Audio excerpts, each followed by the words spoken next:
Good morning, students. Today I am going to revise your letter writing and its format. In class 9, you have already learned about the formats of letter writing. I have done it for you in class. I taught you in class and I have given the points of letter writing. You should have to revise those things in class 10, okay, to make it concrete. So today we are going to revise the letter writing. So today I am going to start with personal letters. Letters are the better means of communication than anything, because through letter we can express our feelings, we can express our views more vividly. Communication by telephone or wireless or internet may be faster, but it lacks permanence, because letter is a permanent thing. You can make it you can keep it in your own file, or like these things you can preserve it rather as per your memory. A letter is always there to refer to. You can refresh your memory by reading a letter after a long time. That is what I told you. Moreover, the letter has a personal touch if written by hand, since each handwriting is unique in character, projecting the personality of the writer. Yes, it's true. When we type something, when we type in typewriter or in computer or even in mobile messengers, it doesn't reveal our expression actually. But when we put all the feelings in black and blue, it may be more expressive, it may be more colorful.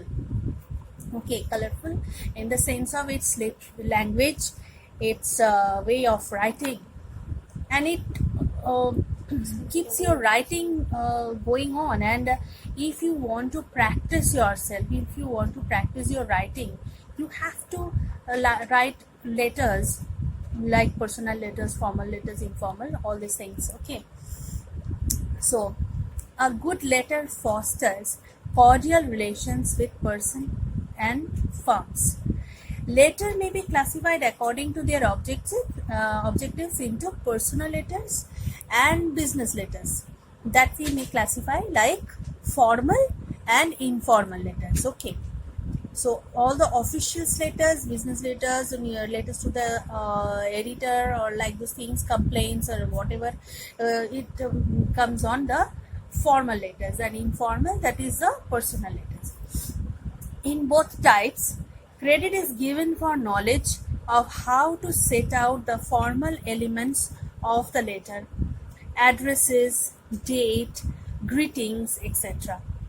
However, more marks are awarded for tone, appropriateness of language to the purpose of the letter, the subject matter, expression, etc. Yes, of course, if certain subject is given to you, you have to express it according to your skill of writing. So that is what I used to told you in class, that you have to enhance your writing by making more and more practices. Okay, if you practice a lot, it will reveal your skill better. So personal letters to relations, friends, colleagues, or acquaintances are called personal letters. These have a simple informal style. The subjects of such letters are invitation, request, apology, congratulations, postponement, inquiry, sympathy, thanksgiving, and conveying news. So these are the kinds of informal. For the sake of convenience, we shall consider such letters under two aspects, the layout and the subject matter. So what are these forms we are going to discuss here? Layout of a personal letter. Address of the writer is written at the top right hand corner of the page in the traditional format. Remember, in the traditional format. But I prefer all of you to follow the format which is given in your book also, that is this format. Okay, you have to write your address at the top of the left hand corner. Okay, you have to write your address here, then you have to put date after leaving one line like gap. You have to write date and mention the date, then give some gap, then write the salutation. Okay, then the body begins after giving some space. Okay, and last of all, your affectionately, your loving, like this, your name. Okay, so this may be the layout, this may be the form.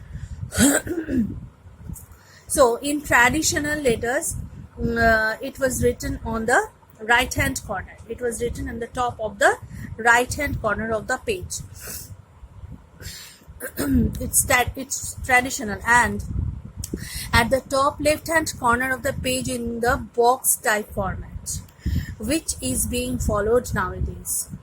So it is the most perfect according to my opinion. Do not put your name above the address. You don't have to write your name, you have just to put your address. You may put a comma at the end of each line of the address. Remember, when you are ending up each lines like this, like your address, you are like writing like this. Okay, see, you have to put comma. Okay, and at the last you have to put full stop. So you may put a comma at the end of each line of the address and full stop at the end of the last line, as I have told you. Like, look at here, 25 National Park, comma, Lajpat Nagar, comma, New Delhi 110024. Look here, the full stop is given because your address is starting here and it's not complete since during these two lines, and you are completing in this line. So you have to put full stop here, not in these lines, not at the end of these lines. Okay, so at the end of first and second line you have to give commas. Next, you may also write your address in a block form, that is without indentation and without using any punctuation marks, as 25 National Park, Lajpat Nagar, like this. You don't have to put any comma or full stop, but this is more rational to give these marks here. Date of the letter is written directly below the address. So below the address you have to maintain a gap. You have to give a one line like gap. Then you have to write date and you have to put the date there. So the best way to write the date is to indicate the day, month and year. As for example, 30th August 2019, like this. Do not write 30.8.2 or like this. Okay, so as this way of writing the date may not be considered appropriate, so this is not appropriate. Don't write like this, don't write like this, write like this. First, second August, 2nd December, 3rd December.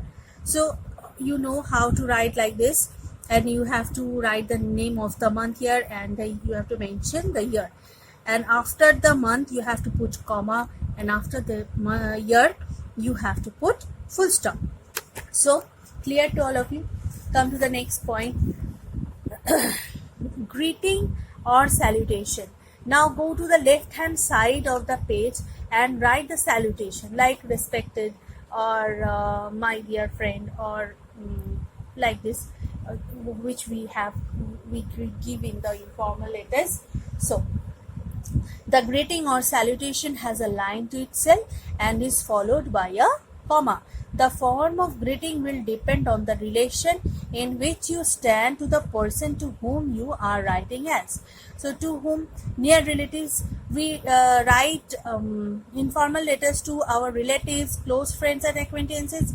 So what should be the greetings of these three cases? So in the case of near relatives, we have to write like dear mummy, my dear dad, dear aunt Shobha, like this, dear grandma, dear Meera, etc. Okay, so to our close friends we can also write like dear, and by putting the name of the friend and add dear with it. So dear Sharon, dear Preeti, like this, dear my dear Shasha, etc. So acquaintances, dear Mr. Swami, dear Miss Shah, etc. Okay, so you have to put the greetings like this. Now the next point, the opening sentence of the letter would be a response to an earlier communication, because you are in connection with that person. You have to mention like this. If you are connection with the person, you have to mention like this, or it should have a reference to the subject of the letter. Here are some useful suggestions for the opening sentences, like I was delighted to hear of your success, because if you are congratulating someone, then you can write like this, I was delighted to hear of your success in your letter. I'm very sorry to tell you, if you are giving any kind of sad news to anyone, then you can write like this, I'm very sorry to tell you. Then, do you know what has happened to?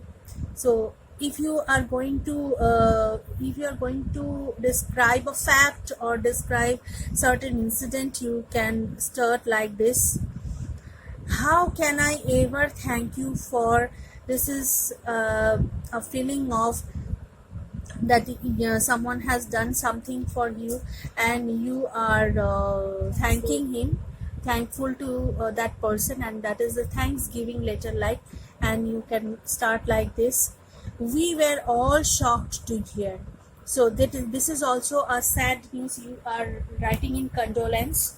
If you have heard any kind of sad news from someone, and you are writing in condolence red letter, then you can start like this. Okay, it's a pleasure to be able to congratulate you on. So here is some purpose, there is something which is going to be happen with someone, that is a very proud moment for someone, and if you want to congratulate that person, you can write like this, it's a pleasure to be able to congratulate you on. Next, thank you for your letter. So if someone has written to you earlier, and he had asked for your betterment, or have congratulated you, or like these things, so on the reply, when you are replying him on his congratulations, you are giving thanks, then you can start like this, thank you for your letter. Next point, the body of the letter. Okay, so first salutation, then the type of the first starting sentence. Okay, according to the subject matter of the letter. Okay, got it? Now come to the next point, the body of the letter. The subject matter of the letter is given in the part. You have to describe the subject matter in the body, isn't it? So the body of the letter must be broken up into paragraphs. The concluding sentences. The letter should be concluded with a sentence which has some connection with the topic of the letter. So here I am going to tell you something about the body of the letter, that you have to write in three paragraphs, and in the first paragraph you are asking about how that person is, or how his family or her family is. So after this kind of thing, you have to come to the main part of the sentence, that is the second paragraph, and you have to give the detail of your subject, what are you going to tell him or her, and you have to describe that thing in the second paragraph clearly. And in concluding paragraph, what you have to do, the letter should be concluded with a sentence which has some connection with the topic of the letter. Okay, so according to the subject of the letter, you have to conclude with your opinion. If there is a problem, you should have to give some remedy of that in the concluding part. Or if it is a thanksgiving, then give the thanks again in the concluding part, and express your hope to that they may be all right in the future. You are going to write him again or write her again, like this. You can write like this in your concluding paragraph. Okay. So, in the concluding paragraph, you have to give the reference of the subject and you have to write some concluding sentences according to the subject. The last sentence may be in the form of conveying love and respect to the family members. We write like this, that give my pranam, give my respect to to the elders of your family, give my love to the small ones of your family, like this. Given below are examples of concluding sentences which leave a friendly impression. And what are they? Give my regards to your parents. We write like this, please remember me to your brother. Don't hesitate to write again if I can be of any further help. So you can write like this. You can use any kind of sentence from this, and according to the subject. It is certain that you have to use any kind of sentences from here, but according to the subject, which is suitable to your subject. Okay. You have to keep a close watch about the subject. You have described it in the second paragraph, and in the concluding paragraph you have to conclude with this kind of sentences. We all miss you here. I am looking forward to your visit. I look forward to hearing from you soon. So like this you can end up your letter. Okay. So next, subscription or leave taking. The letter must not end abruptly, but with a certain form of polite leave taking, such as near relatives, yours affectionately, then your name. Okay, and it should be written at the left hand corner. In the old format, you can write in the right side corner also, but I will tell you that maintain the left hand corner. Okay. Your affectionately, your affectionate daughter or son, like nephew, sister, uncle, etc. Your loving son.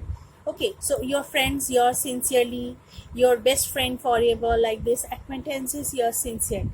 Okay, so you have to write like these sentences and then your name. And when you are writing to your near and dear ones, you don't have to mention your title there. You have to write only your name. So the leave-taking phrase is written at the bottom of the letter on the right-hand side of the page in the traditional format, and on the left-hand side in the box type format. So I prefer the box type format because it looks more systematic, it looks more civilized. Okay. The first letter of the subscription must begin with a capital letter, example, yours sincerely. Then your signature. The signature or name of the writer comes below the subscription. Use your first name only because you are writing to your near and dear ones who knows you, and you don't have any need to mention your title there because it's not an official letter. Only for this purpose in personal letters, as like this. Okay, so I think you got the points quite clearly. Now you have to do one thing, that you please go to your exercise and practice some informal letters, and do it in your English 1 copy. Okay, so that is all for today.